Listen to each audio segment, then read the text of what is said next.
So here I have two devices, and I will transfer $1 from this device to this device instantaneously. Enter the amount and send. I'm seeing the transaction now. And there it is. What you've just witnessed is what looks like a standard financial transaction. Money was transferred electronically from one account to another. But while it appears like an ordinary bank transfer, it may perhaps be the most revolutionary technology you're likely to see in your lifetime. This technology is called Bitcoin.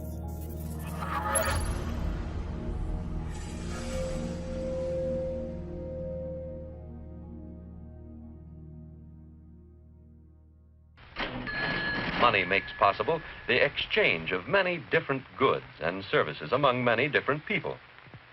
Wherever we go, we see money being used as a medium of exchange. Money is at the core of our existence. Every day, we transact with one another. Currently, almost all of our daily transactions involve a third party, a bank, credit card company, or remittance provider. And ultimately, it's these institutions that carry out the transaction on our behalf. This is until the invention of Bitcoin. Bitcoin is truly one of the most important inventions ever in the history of humankind. That's how big of an impact it's going to have on our lives. And it sounds really difficult and complicated and hard to understand hearing about it. If you had only heard about email, it would sound difficult and complicated and hard to use. Bitcoin is literally easier to use than email. So what exactly is Bitcoin? Well, for starters, Bitcoin isn't actually a coin. Bitcoin is a new form of money, a currency that lives solely on the internet, one that some have even called magic internet money. I think part of the confusion is that Bitcoin is actually two different things. It's both a currency and a payment network.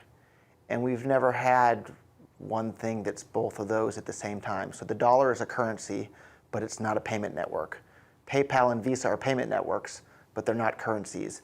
Bitcoin is both of those things at the same time, but it has this other property, and that other property is that it can instantly be teleported anywhere in the world, just like that, almost for free. And there's nothing that anybody can do to block these teleportations. There's nothing anybody can do to intercept these teleportations. And if you're careful about how you use Bitcoin, you can do these teleportations anonymously. So with Bitcoin, with a push of a button, you can pay anyone anywhere in the world or receive payment from anyone anywhere in the world. In the aftermath of the global financial crisis, an author using the pseudonym Satoshi Nakamoto posted a 9-page document onto an online forum. The document, titled Bitcoin, a peer-to-peer electronic cash system, would soon become the building block for what is today the first fully working concept of decentralized money. These are the daily candles of Bitcoin, just in the backdrop. But I want to talk about these trend lines. You've seen them on other presentations even earlier today.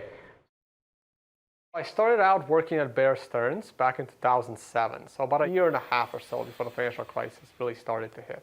And after Bear Stearns, I joined JP Morgan, where I became a VP, and that was my last job. All of these jobs were either Midtown or downtown Manhattan. Tone Vays is a Wall Street veteran. A former VP at JP Morgan, he now spends his time studying and educating audiences about Bitcoin. Bitcoin is generally difficult to explain. You want to try and break it down as simple as you can. So the simplest way is basically, it's like a message. It's a digital message that you're passing. And normally, we're all used to computers. We're all sending emails, we're all sending pictures, but you're always sending a copy. Anytime you hit the send button in a computer, you always retain a copy, you always retain the original. And when it comes to financial transactions, you hit the send button and you have an intermediary, the bank, that is moving money from one account to another. And this is the problem that Bitcoin solved. It was able to take something digital, and when you hit the send button, you're not actually sending a copy. You're actually sending a digital object. At its core, Bitcoin is basically a new monetary system. However, Bitcoin is unlike any other system we've seen in the past because it isn't centralized in one place. This decentralized nature of the Bitcoin platform is one of the things that make it so unique and world-changing. We're all familiar with PayPal or Visa or Bank of whatever. All of these traditional services that we're used to control who's allowed to have an account, who can send money from who, from what countries users can send money to other countries' users. With Bitcoin, there is no entity that's controlling any of that. There's just this software protocol that anyone can write software to interact with, and then anyone can install that software on their phone or on their computer. And once they have the software installed, they can now interact with anyone else, anywhere in the entire world that's also using the Bitcoin software. This software that runs the Bitcoin protocol is commonly called a wallet, a digital purse which stores and allows the holder to move Bitcoins from one wallet to another. The Bitcoin protocol is open source, meaning that the programming code is freely available to add to and redistribute. In this way, similar to anyone being able to add a new website to the World Wide Web, programmers are able to add new products to the Bitcoin network. We have Jason, for whom this is very late evening because he is in Australia, and we're about to do Jason's first Bitcoin transaction over Skype as our medium, so everyone can see how quick and easy it is. On my end, I will hit send, and Jason is going to hit request. So when he hits request, a QR code should have displayed in the middle of your screen, and he's going to put it up to the camera of Skype so I can scan it with the camera in my cell phone. All right, I see the QR code. My phone is trying to scan it, and there it is. I scanned it, so I feel kind of generous. Let's send Jason $5. So I have just sent Jason $5 in Bitcoin, and let me know when it's registering on your end that you have $5 worth of Bitcoin. And there it is. Okay, so that took about 10 to 15 seconds.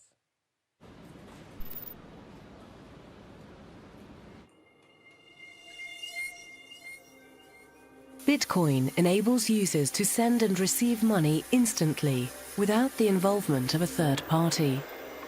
This digital breakthrough allows the user to effectively become their own bank. This is a complex idea to handle, but the possibilities of this new bankless currency are enormous. はい、こちら3240円になります。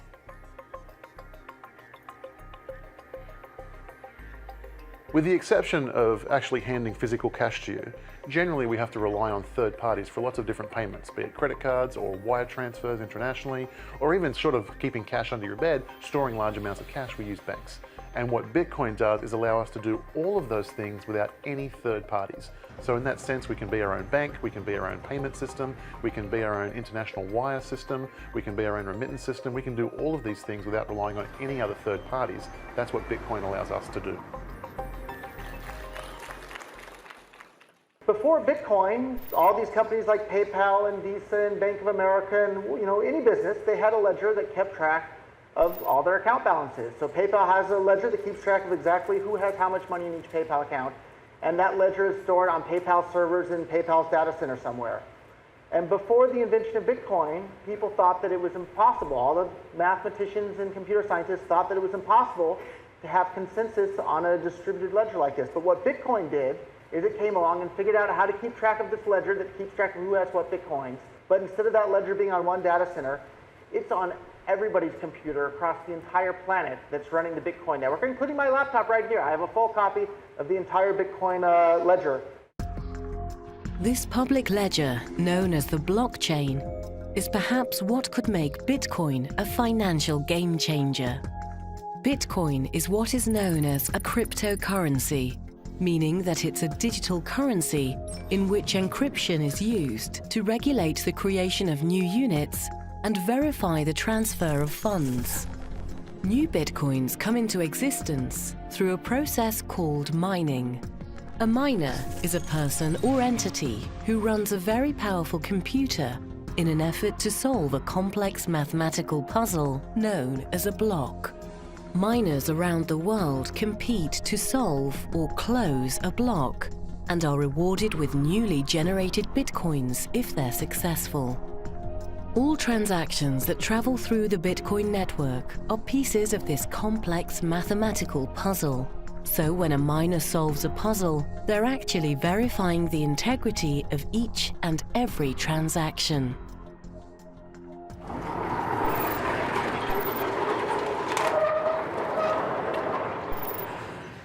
Welcome! This is one giant abandoned recycling plant. We've got incinerators over there, those two big silos. Right around this wall, we have a megawatt worth of solar panels. It's a lot. That's about as much as what we consume. So we're going to be able to offset our electrical costs completely. This is a work in progress, but a Bitcoin mine is a group of computers that contribute its processing power to facilitating Bitcoin transfers and the security of the network. Yeah, it is one big supercomputer, and all of these individual computers are kind of throwing guesses at this mathematical problem. And it's a very difficult problem. It takes lots and lots of computers to guess it. Once that guess is correct, that is sent to all the rest of the computers, and with that answer, they record all the transactions that have been done up to that point. It's a very secure system for facilitating transfers, recording transfers, and making sure that no kind of shady work has been done. Because there's some methods in financial transactions where you could double spend, and this whole blockchain thing is one great method of make sure that doesn't happen. Say if Alice wants to send Bob an email, what would happen under the hood is that along the path of the email across the network, her email gets copied in many places of the network. And eventually the final copy will be relayed to Bob. That's how email works, that's how digital transfers work, and that's how it should work for the majority of digital transfers. That's well and good. However, in the case of money, that would be disastrous if that were to be the way that money was transferred digitally. You don't want copies of the same dollar bill to exist on the network. That would ruin the scarcity premise of money. And so this was the problem that Satoshi Nakamoto tackled with the creation of Bitcoin. And so what happens with Bitcoin, the Bitcoin's blockchain, is that when Alice wants to send one Bitcoin to Bob, she creates a transaction, and that transaction gets copied across the entire network. However, this is different than, say, a single email, because that transaction has embedded in it instructions to the rest of the network that says, from here on out, control over this Bitcoin is now conferred to Bob. Okay? And the rest of the network honors that. One time I realized that, wow, Bitcoin is really difficult for people to understand, as I spent the whole evening explaining Bitcoin to a friend of mine, and then I got home that night and she posted on my Facebook page, and she goes, yeah, I was thinking more about Bitcoins, and you were explaining Bitcoin mining, and does that mean that Bitcoins are originally underground? And I realized that Bitcoin's a difficult concept for people to understand, and especially Bitcoin mining as well, because Bitcoins are not originally underground. For new users, Bitcoin can be a difficult concept to understand. Bitcoins aren't physical, and they certainly aren't underground. However, there are some interesting similarities between Bitcoin and a precious metal that is found underground: gold. Gold has been money and a store of value for thousands of years. Today, gold is mined all over the world.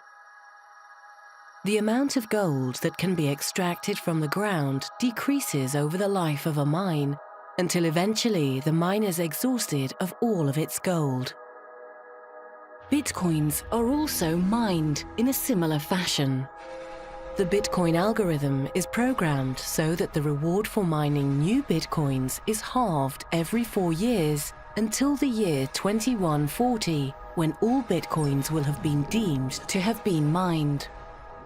Perhaps the mysterious creator behind Bitcoin was trying to mimic the attributes of gold, almost as if to create a digital gold coin which could be divided and then sent instantly around the world.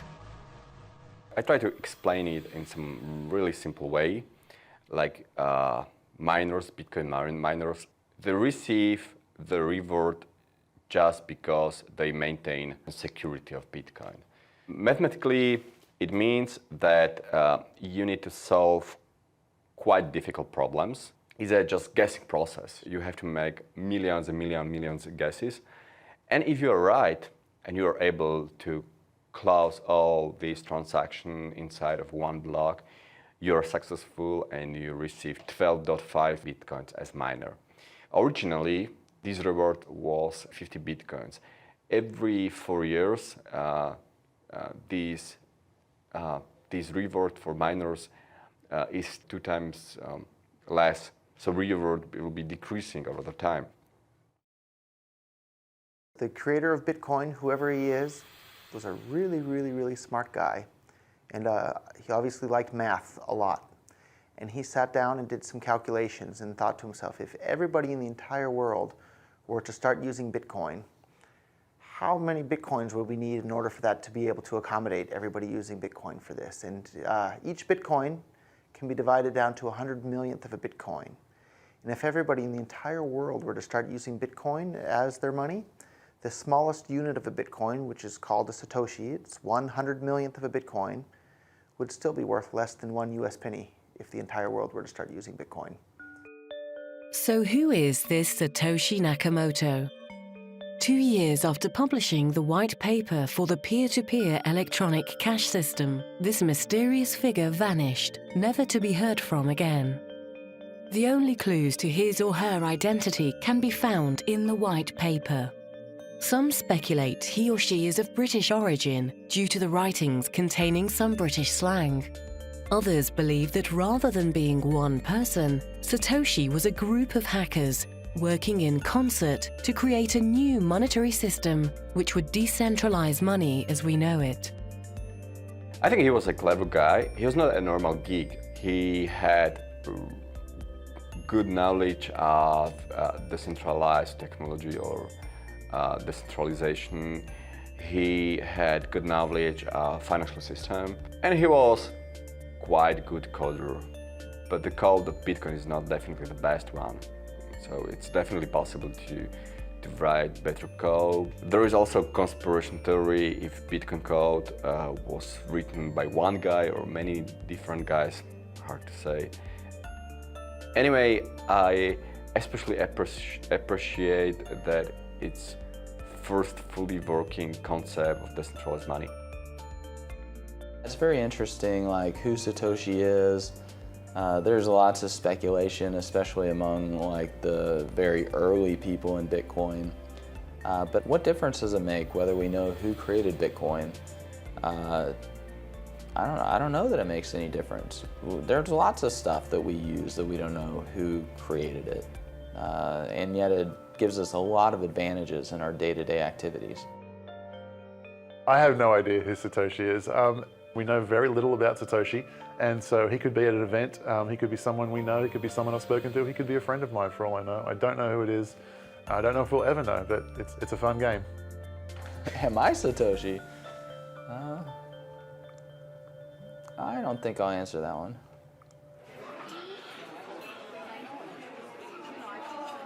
Regardless of the true identity of Satoshi, what he or she has invented could have profound effects on how our world evolves into the future. ビットコインで支払うとかっこいいな。そんな感じです。最先端を行ってるっていう感じ。Because Bitcoin enables the user to act as their own bank, in essence, it frees the user from the traditional gatekeepers to their wealth. ビットコインはクレジットカードと違って支払いのサイトが、今まででしたら1ヶ月とか、60日後とかにカード会社からお店に支払われるものがビットコインだとそのサイクルが自由に決められますので非常に扱いやすいものだと思います。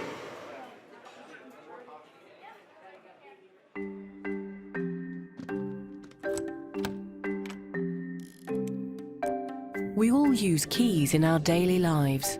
Keys allow us to access and control our valued possessions. They also protect our valuables from being stolen. Take your car as an example. Holding the keys to your car allows you access to it whenever you wish. But suppose you've had a few too many to drink, and your loyal friend confiscates your keys from you. The car may still be yours, but now you no longer control it. Taxi! And must hail a ride home. The same can be said of our finances. Although you may have the debit card and password to your bank account, the funds aren't directly in your possession. Every time you make a withdrawal or transfer from your bank account, the bank is actually acting on your behalf and moving the funds for you. This is where Bitcoin is fundamentally different. Bitcoin enables an individual to hold the private keys of their own wealth. So with pretty much every asset that we have out there, we don't directly hold the dominion or control over that asset. For example, the Royal Bank of Scotland, they had 700,000 accounts, ATMs, just went down for the weekend. Nobody could access the ATMs, couldn't get money out. You have a credit card or a debit card and it gets turned off because of suspected fraud or you did a charge in an unusual location. Well, guess what? The credit card company holds those private keys. They get to make the choice, not you. Bitcoin is very, very different in this regard. It is built on public-private key encryption. And what that means is that you send Bitcoins to the public key, and then in order to send the Bitcoins, you have to be able to sign with the private key where the Bitcoins currently reside. And that literally is a number. That private key is a number. Bitcoin, nobody gets to turn it off. If you have the private key, you get to access it and use it. With your Bitcoin wallets, there's associated what are called private keys. Okay? And these are literally what they sound like. They're private keys that can open and unlock your access to your funds. But let's be clear, if you lose any of your private keys, you lose access to your funds. Simple as that. So we just bought some Bitcoins out of a local Bitcoin ATM. And so what actually comes out is what we call a cold wallet. It's a little piece of paper with two squares on it, or two things that look like Roche ink blotch tests, and a bunch of alphanumerics underneath each. Now the top is the public key, which is what people would use to send Bitcoins to this address. And the bottom one is the private key, which is what you would use to scan in order to retrieve Bitcoins from this address. Now it's very important to note that that private key is something that you really shouldn't be showing around everywhere, because whoever scans this first will be able to take the Bitcoins off this address. Also, if you were to happen to lose this piece of paper, then you've actually essentially lost your Bitcoins because nobody else has a copy of this private key. Right now, there actually is some Bitcoins on this address, so if you're seeing this for the first time, you may be able to scan this off yourself and take the Bitcoins for yourself.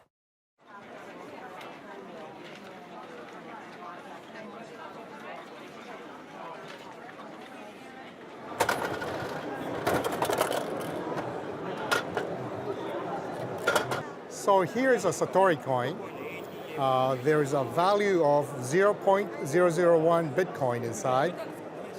In today's exchange rate, that would mean about 45 cents.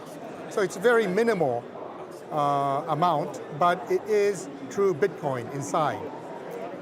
Now, how to redeem the value out of this token? One would have to peel off the hologram sticker in the back. Here we go. And then a QR code would be exposed. And this QR code is the private key information, which is essentially like a password. And with this private key, and only with this private key, one can redeem, you can import that value to your Bitcoin wallet. Anything that's physical has a very strong sense of authority or authenticity.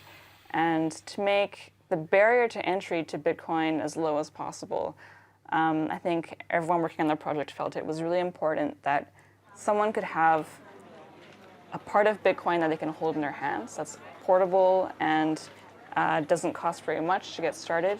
It's kind of a low commitment object.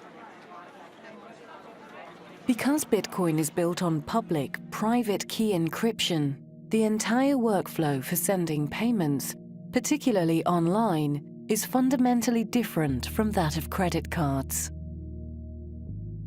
Credit cards were never built to be used on the internet in the first place. When the credit cards were made, there was no internet. So a pull system is that you've given the authorization to the merchant or the credit card issuer to pull from your bank account whenever it is that they feel that they have the right to do so.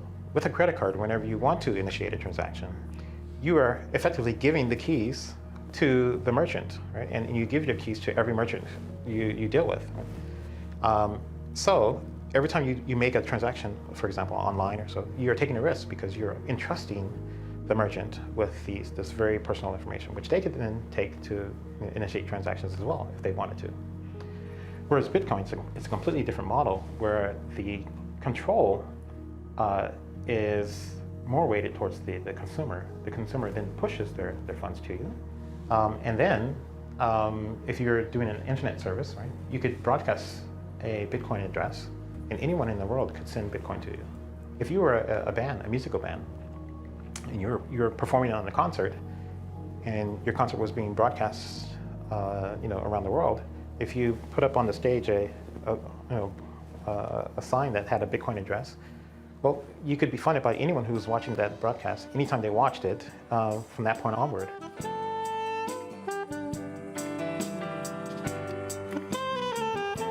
My name is Sanshiro Fujimoto, and I play the saxophone and the other instruments. I compose and perform and make CDs, and I make my living by being a musician.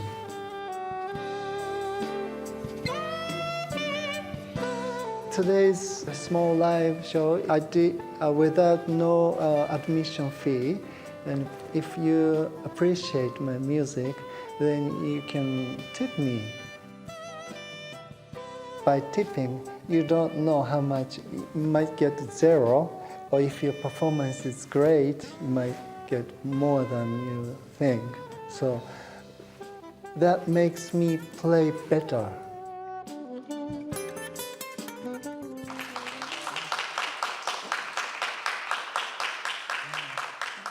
Direct interaction is more about the art itself. And if you tip someone in the street, you don't tip big money, you tip like 10 cents, quarters, and small money. But to send the small money on the internet costs more than what you're supposed to tip. So Bitcoin is much better way to tip someone in the internet. Bitcoin payments are a push system, meaning that the funds are pushed from sender to receiver. This makes for a faster and cheaper system than traditional pull systems like credit card transactions. This in turn also means that Bitcoin transactions are final and cannot be reversed. Credit cards actually has about a 6-month settlement time. Even though the transaction looks like it went through, the person can then call back and say this was a fraudulent transaction. and then the credit card will take that money away from the merchant in some cases. In some cases, the credit card will eat the cost, and that's a chargeback. Now, we pay for this. This is the 3% fee. Merchants usually pay this 3% in order to accept credit cards. So Bitcoin transactions don't have chargebacks. I think of it as a good thing. As much as people like to say how great it is to dispute things, it very, very rarely happens. Almost never do you order something from a legitimate company and you were not satisfied and then the company did not solve your problem.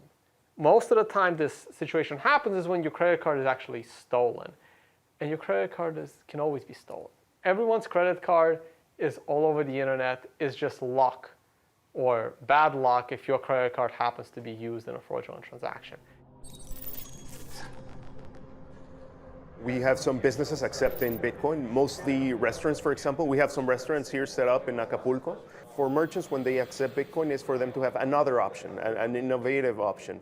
And for them, they have a lot of advantages. We don't charge what the credit card fees charge every time they slide the card, 3, 4, 5, even 10%, depending on the credit card. We don't charge anything.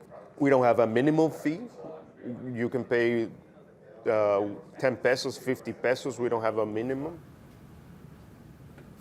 With Bitcoin payments lowering the cost of doing business and eliminating the possibility of fraudulent transactions, companies ranging from mom-and-pop stores to multinational corporations have started to embrace this new way to transfer value. This is Harvard Medical School, and this is Harvard Chair. I visited here, it's 1997 to 1999. 僕らは今ファックスを使ってますけれども、今は Facebook とか SNS でもうすぐ写真でね、旅行行く時もパスポートもファックスを取らずに送ることができます。ということはファックスはもう未来ないと。そしたらクレジットカードとかそれからお金ですよね。その未来はどうなるのかといった時に仮想通貨っていうのが脚光を浴びるだろうというふうなことを考えました。でそういったようなことを考えると特に国際派でありたいと思っているということも含めて、できれば日本で医療機関であるいは歯科医院で一番初めに導入するということによってこれから一緒にビットコインと成長することができるんじゃないかというふうに思ったわけです。The first large publicly traded company to accept Bitcoin is Overstock, and they now ship goods to over 200 countries. Last I checked, Amazon only ships to about 50, 60 countries. So they're seeding entire markets with entire populations in the billions, not even fighting for that market share. Additionally, if Amazon accepted Bitcoin, there would be no fraud, there would be no chargebacks, so it would lower their costs. It would greatly increase Amazon's profit margins to accept Bitcoin. Bitcoin allows merchants to accept payments for their products and services seamlessly. And although it's becoming a great tool for merchants to offer their products to previously untapped markets, it's the people in these developing countries who will benefit the most. Bitcoin is the easiest, safest, fastest, best option for people that don't have bank accounts or that don't have IDs or they don't have anything but a smartphone. And there's lots and lots of people in the world that's the position that they're in. And Bitcoin is this fantastic solution and an opportunity for them to participate in the world's economy without having to deal with banks and having to jump through all these hoops. They just simply install an app and now they're a part of the world's economy.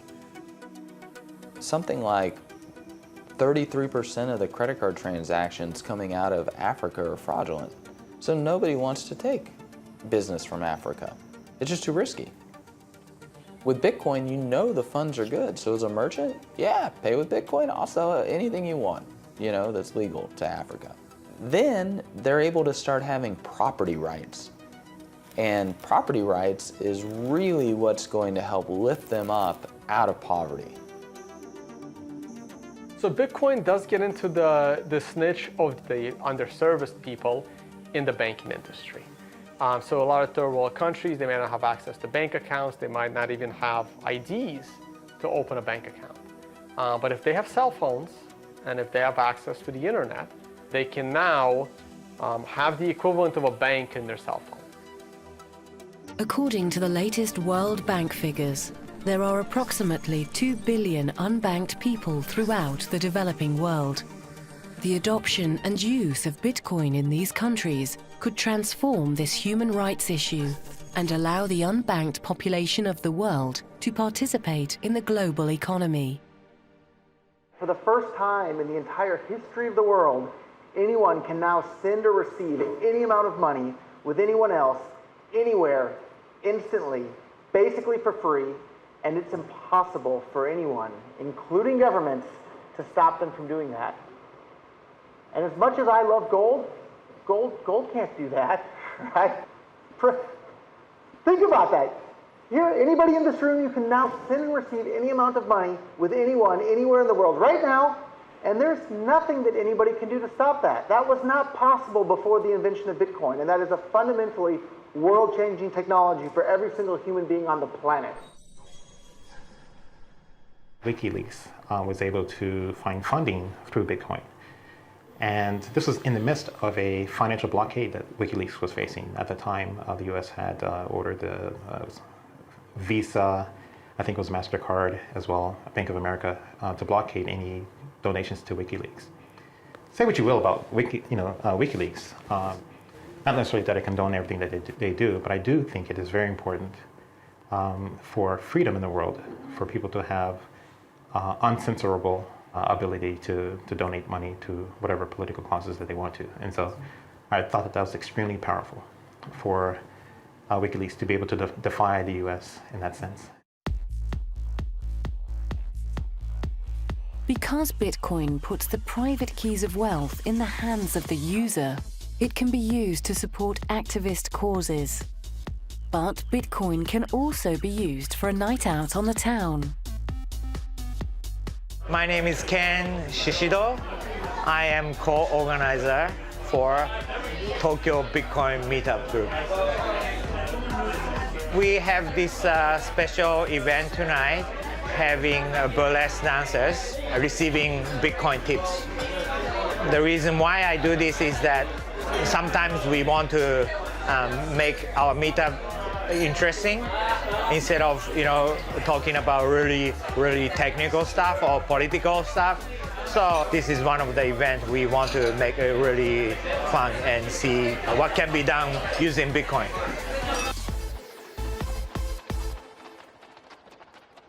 Currently, if you're living in most countries, buying things is not a problem. You have credit cards, you can still use cash, and to me, that is not the true use of Bitcoin. The true use of Bitcoin is to give you financial privacy, which I find extremely important. During the global financial crisis, as cracks in the financial system spread, institutions once thought to be invincible were shown to be vulnerable. As we now know, governments around the world were forced to bail out financial institutions. A bailout is when government takes taxpayer money and gives it to an irresponsible financial institution to bail out their mistakes. A bail-in is different in that laws are written which permit financial institutions to take funds directly from customer accounts to shore up their losses. Such a thing occurred in Cyprus in 2013. When I started learning about Bitcoin back in 2013, especially during the Cyprus event, when banks were shut down and money was confiscated from people, I remember telling my coworkers, some of the PhDs, the quants, this is really bad. This is actually going to probably start happening in many other Western countries. And they were all laughing at me saying, no, it's just Cyprus. It'll never happen here. And that's when I knew someone must have come up with a way to get around this problem. When a depositor deposits dollars or euros into the bank, title to the dollars or euros transfers to the bank, and those depositors become unsecured creditors of the bank. If the banks screw up for whatever reason, there's now been legislation passed in many of the countries where they can be bailed in, meaning that their deposits can be turned into shares of the bank. Jeff Berwick is an entrepreneur, financial commentator, and podcast host. Having founded Stockhouse.com, Canada's largest financial news website, Jeff's analysis, writings, and videos have been viewed by millions of people around the world.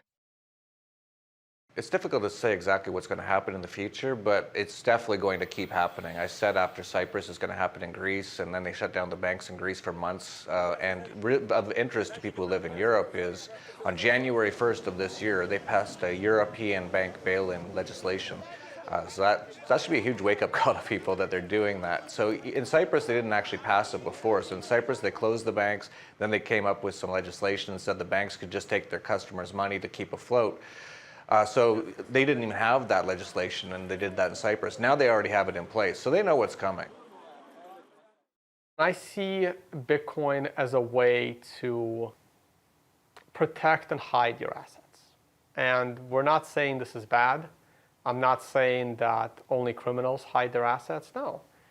People that have worked hard and they've paid taxes and they've done everything, and like what happened in Greece and Cyprus, where money in bank accounts was just confiscated. So if the next time the banking system gets in trouble, it could be users' accounts that are raided to help fund the banking system. We're talking people with significant money, 100,000, 200,000, but it's legal money. They've worked hard for it. Some economists believe that the global financial crisis of the last decade was just a precursor to a much larger calamity.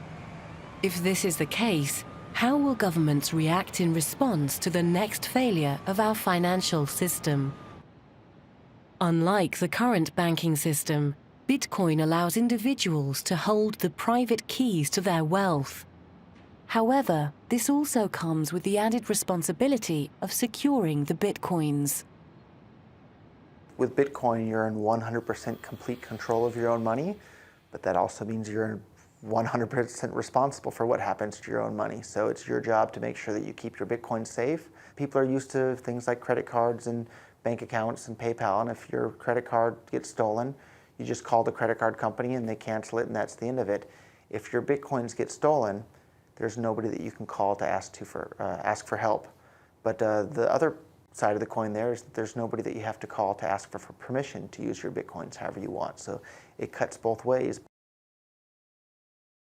Mt. Gox, the Tokyo-based Bitcoin exchange, has filed for bankruptcy protection.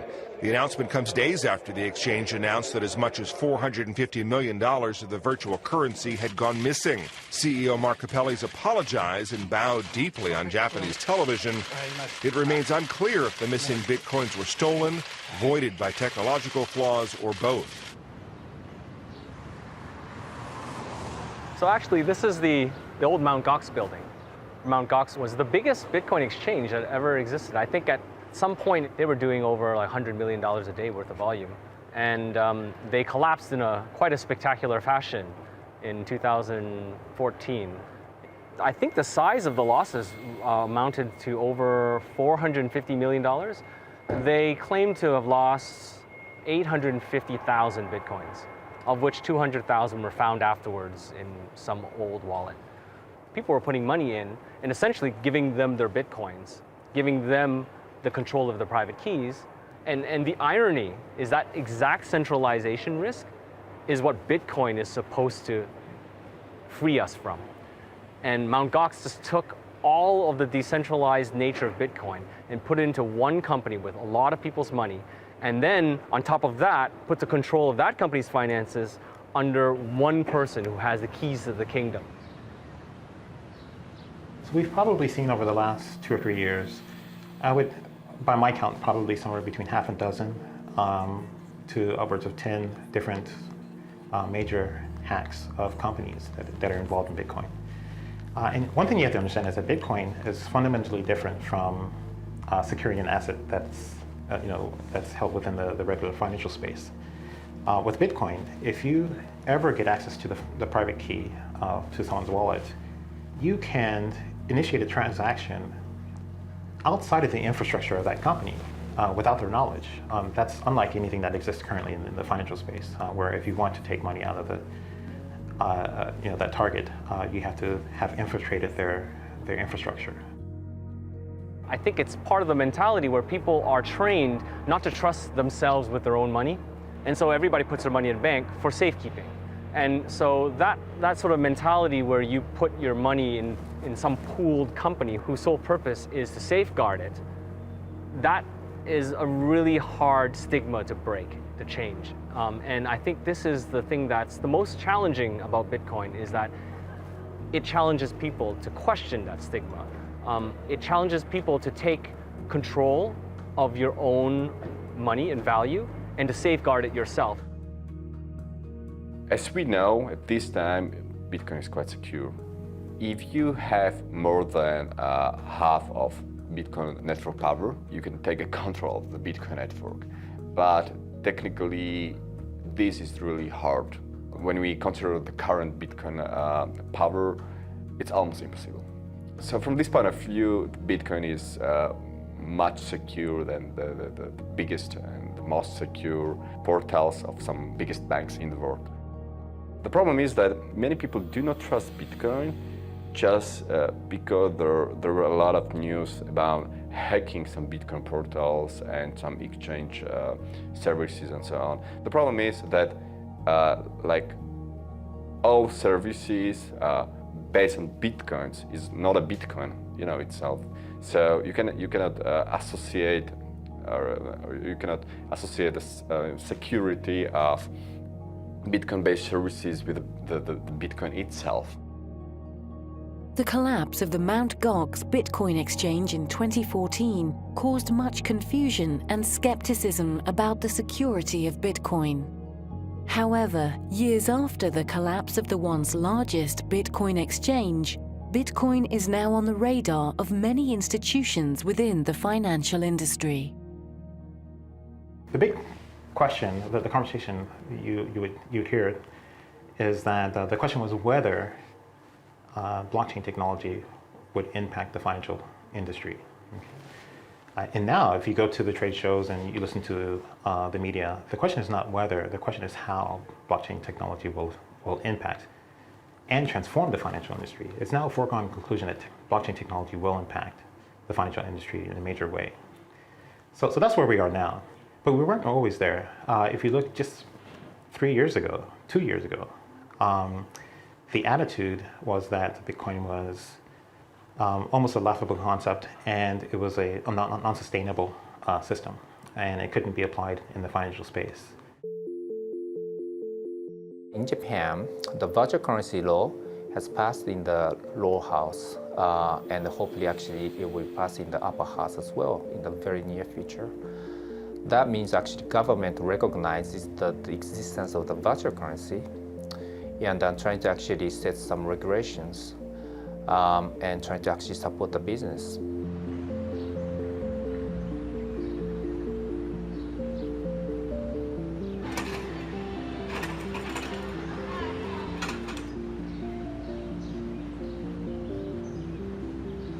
This Bitcoin, well, it looks great, It's a nice piece of collection, It's better than a yen or a penny. Some of the areas where Bitcoin has been most popular so far is China, which has quite a high level of capital controls. Other countries like China, Argentina, Iran, this is where Bitcoin's really caught on to a lot of people because it's not easy to transfer money in or out of the country without going through regulatory problems or having to know someone in the government and things like that. So definitely that is a huge boost to Bitcoin. The advantages of Bitcoin continue to increase its popularity around the world, sometimes in the most unlikely of places. My name is David Hyatt and I operate the Phoenix Rising Cafe in Nimbin. This is where our Bitcoin machine is located, right next to the traditional ATM machine, so the customers have a choice of using either. I saw that the current banking system was rather restrictive, and the independence of people running their own banking systems really appealed to me. And the fact also that it was digital and we're living in a digital age, I just knew that it was something that would have to get traction over time. Bitcoin is definitely the largest innovation in monetary science since Isaac Newton's gold standard. Going to completely revolutionize how all of our assets are held, so it's going to disrupt law, going to disrupt accounting, going to disrupt our finance industry, going to disrupt so much. It will also rapidly decentralize the capital. No longer will millions of people accumulate all of their capital into one big pile that then gets allocated by a senior vice president of Merrill Lynch or Bank of America. It'll be millions of people that you have to go and entice out of their capital to go fight a war in Afghanistan or Iraq. Once you decentralize all of those private keys, it becomes much more difficult to get people to pay for a lot of these goods and services that they otherwise wouldn't necessarily pay for.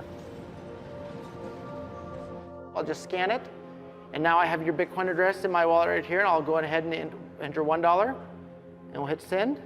Mind sending the transaction? Sent, and there you go, you heard the noise. Before Bitcoin, I was basically retired. I was just hanging out, enjoying my life, practicing jiu-jitsu every day, and it was really fun, but wasn't really gonna make the world that much of a better place, if at all.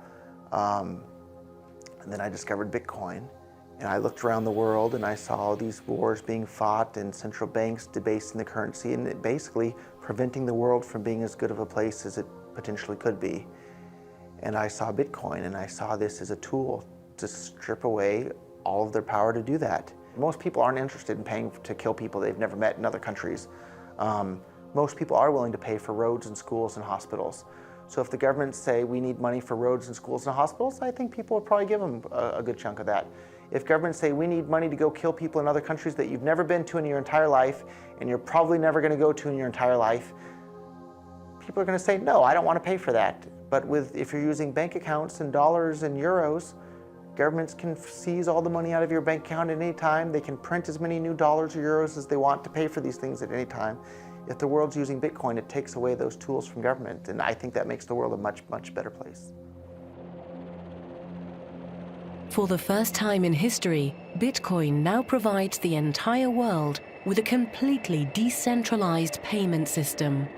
One where each individual holds the ownership and control of their own financial wealth. One where all users can transfer value and interact freely amongst each other instantly. What could the future of our world look like with such a revolutionary tool? The possibilities could be truly magical. Bitcoin is magic internet money. Bitcoin allows you to send and receive money with anyone, anywhere in the world, just like magic. I'm at a loss for words because it's that exciting and that world-changing. With Bitcoin, you can pull out your iPod or your iPhone or your tablet or whatever, install an app, and in less than 30 seconds, you have the ability to send and receive money with anyone, anywhere in the world, basically for free. And you can be 10 years old and do that, or you can be 100 years old and do that. You can be that in any country. That's magic.